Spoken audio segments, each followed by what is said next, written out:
A game is an opportunity to focus our energy with relentless optimism at something we're good at or getting better at and enjoy. In other words, gameplay is the direct emotional opposite of depression. This quote is by Jane McConnell.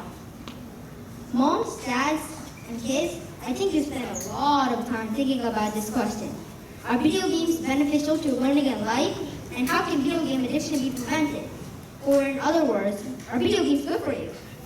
When you think of video games, you think of stuff like this. Entertainment can be a good thing from video games.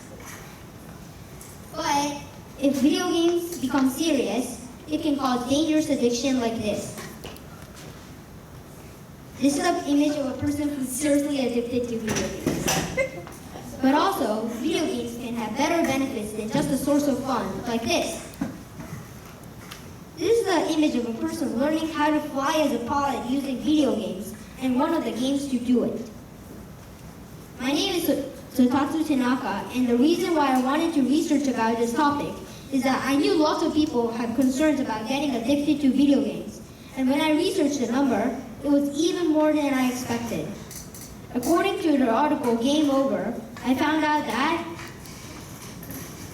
1 in 10 through 20 teenagers are addicted to video games. Yellow's addicted, purple's not.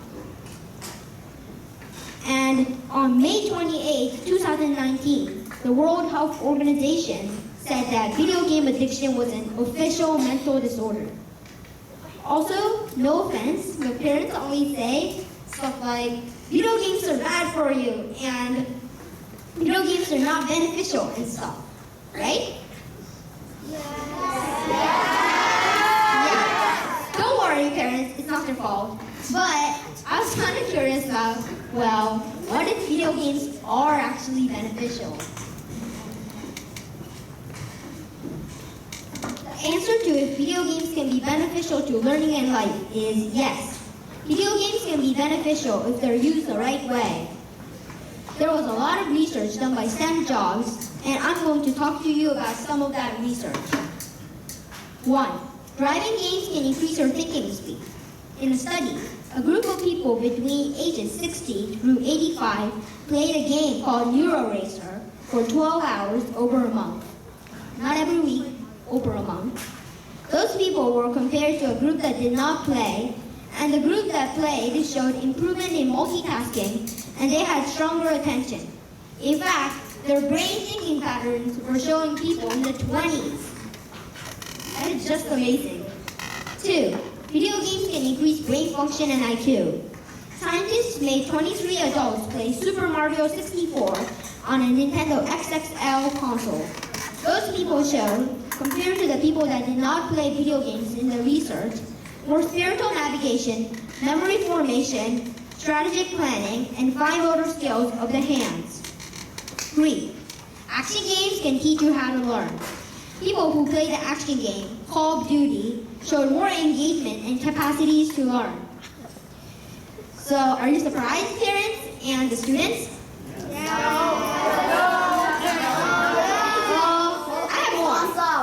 I have more.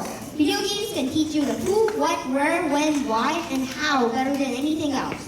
What I mean is that people can learn the what by playing a video game because they're constantly learning what to do in a game. There's also a school that has a video game-based curriculum. It is called the Quest to Learn School. I honestly agree with the idea of teaching kids with video games. They do this because they think that kids often talk about video games, but not homework, right? Like, video games are more exciting. And so they made a video game-based curriculum so that kids can enjoy and talk about their assignments more. Also, video games can show information rather than a book telling information.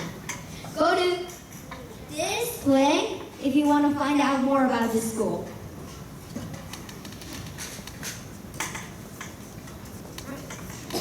Also, video game addiction can be prevented, but it's hard to get back to normal if you're once addicted.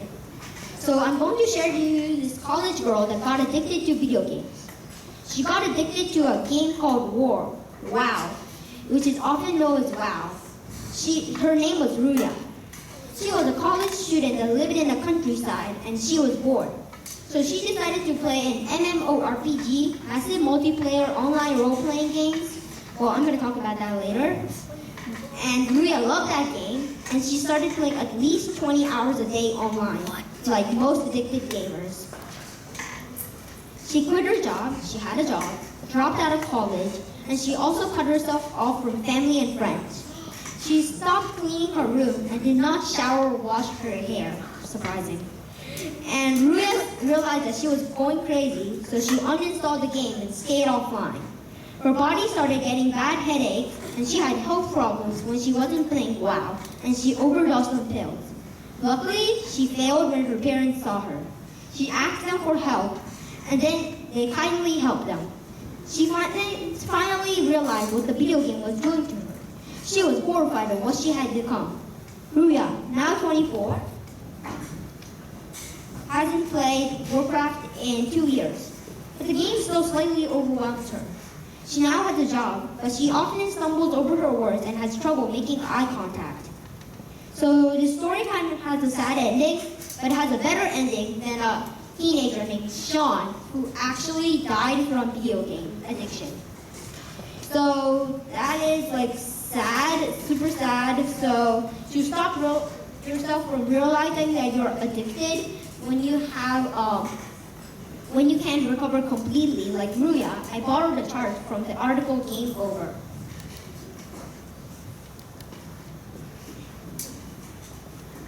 If you match 5 or more of those categories, you have a chance that you're addicted to video games in some way.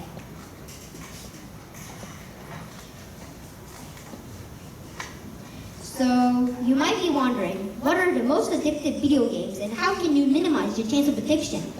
So I'm going to tell you, MMOGs, massive multiplayer online games, or MMOs without the G, are the most addictive games on earth. People get drawn into the world of online players and they could never get out. Top 5 most addictive games of all time. 1. Fortnite. You guessed it. It's a killing game, Fortnite. If you don't know, it's a game where everybody tries to kill each other as much as they can. If you ask me, that is very cruel, right? Yeah. Right? It's considered an MMOG game. 2. League of Legends. League of Legends is very similar to Fortnite, except you work in a team. It is also considered an MMOG game. 3. World of Warcraft. Wow. This is a game that Ruya got addicted to. It is an MMORPG game, which is a type of MMOG game. You play a role, and too often, you get drawn into that role and you start to hate the real world. 4. Call of Duty. This game is an MMOG and it's similar to Fortnite. 5. Candy Crush. You won't believe it, but it's Candy Crush. Since we have all our fun on our phones, people play Candy Crush too often and get addicted. Also, the time playing video games matters a lot. Don't play more than 2 hours of video games anywhere at any time in one day. That causes a lot of addiction.